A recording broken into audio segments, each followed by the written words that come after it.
तो dear students, हम अपनी डिस्कशन स्टार्ट करेंगे विद द टॉपिक अक्लेशिया। तो हाई यील्ड सीरीज में हम जो टॉपिक डिस्कस कर रहे हैं, एक तो आपको पता होना चाहिए कि वो इम्पोर्टेंट और हाई यील्ड है फॉर योर एग्जाम। और जो हाई यील्ड सीरीज है, इसमें हम हर टॉपिक में सिर्फ वो चीज़ें डिस्कस करेंगे जो हाई यील्ड हैं, इम्पोर्टेंट हैं आपके एग्जाम के लिए। तो ये चीज़ें हैं जो जिन पे आपने लाजमी फोकस करना है, इम्पोर्टेंट हैं, जिनको आपने अच्छे से याद करना है, मेमोराइज करना है। तो हम अपनी डिस्कशन स्टार्ट करते हैं विद दी अक्लेशिया।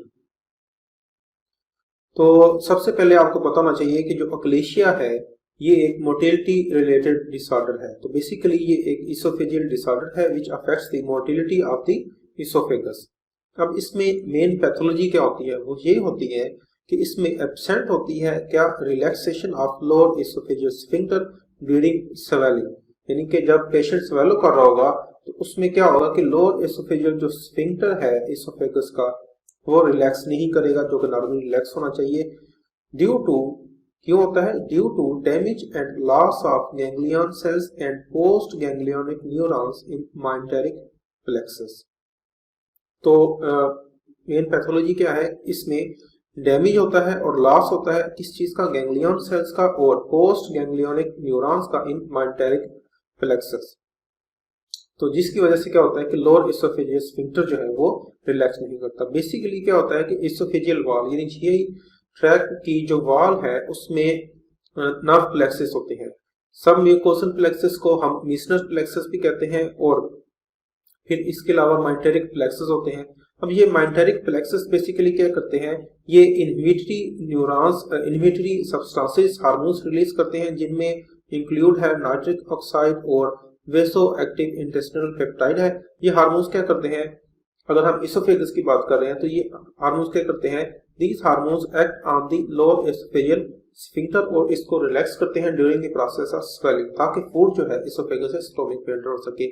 अब जब इस डिसऑर्डर में इन न्यूरॉन्स का, इन प्लेक्सस का डैमेज होगा, लॉस होगा, तो उसमें नाइट्रिक ऑक्साइड और वीआईपी हार्मोन जो है वो रिलीज नहीं हो सकेंगे, लोअर एसोफेजियल स्फिंक्टर रिलैक्स नहीं करेगा, which will result in absent relaxation of lower esophageal sphincter during swelling।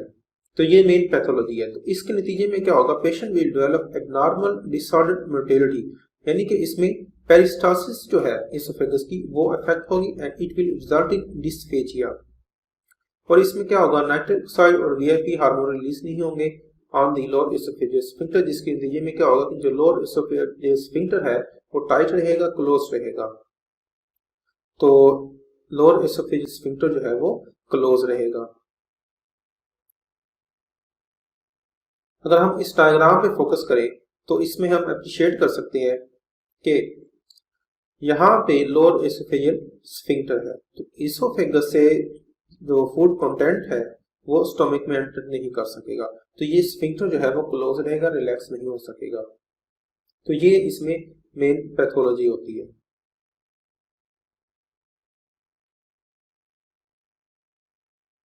फिर नेक्स्ट क्या होता है, जब लोअर एसोफेजियल स्फिंक्टर क्लोज रहेगा तो इसकी टोन जो है वो इंक्रीज रहेगी, which will result in increase pressure in the oesophagus even at resting condition. तो ये फाइंडिंग होगी। इसके अलावा क्या होगा कि जो फूड है वो अकोमोलेट होना स्टार्ट हो जाएगी in the oesophagus. It will result in proximal dilatation of the oesophagus due to food accumulation. Food accumulate होना शुरू हो जाएगी इसोफेगस में over the period of time. Food जो इसोफेगस है वो डायलेट होना स्टार्ट हो जाएगी प्रोक्सिमल टू द ऑब्स्ट्रक्शन। और ऑब्स्ट्रक्शन किस लेवल पे है, लोअर एसोफेजियल स्फिंक्टर के लेवल पे है, तो उसके ऊपर जो है इसोफेगस डायलेट होना शुरू हो जाएगी and it will give the bird beak appearance और rat tail appearance on the barium swallow test. तो बेरियम स्वेलो टेस्ट करेंगे तो उस पे हमें बर्ड बीक अपीयरेंस मिलेगी या रेड टेल अपीयरेंस मिलेगी। तो ये एक हाई यील्ड पॉइंट है, तो इसको भी आपने याद रखना है। तो इस डायग्राम पे हम देख सकते हैं कि लोअर एसोफेजियल स्फिंक्टर के क्लोज होने की वजह से इसोफेगस की डायलेटेशन होगी and it will give the bird beak appearance. ठीक है, रेड टेल अपीयरेंस भी इसको कहते हैं। ब्रोंकाइटिस, क्रोनिक ब्रोंकाइटिस एक इंपॉर्टेंट और हाई यील्ड टॉपिक है फॉर योर एग्जाम।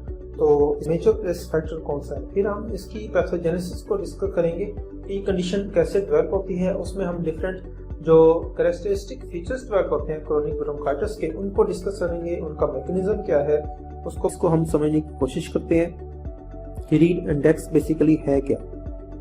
इस डायग्राम पे हम फोकस करें तो यहाँ पे हम अप्रिशिएट कर सकते हैं डिफरेंट स्ट्रक्चर को। यहाँ पे हमारे पास नॉर्मल ब्रोंकियल वॉल है। पेंसीमा में क्या होगा कि इसमें इरिवर्सिबल एयरवेज की इनलार्जमेंट होगी, इरिवर्सिबल या परमानेंट एयरवे इनलार्जमेंट होगी।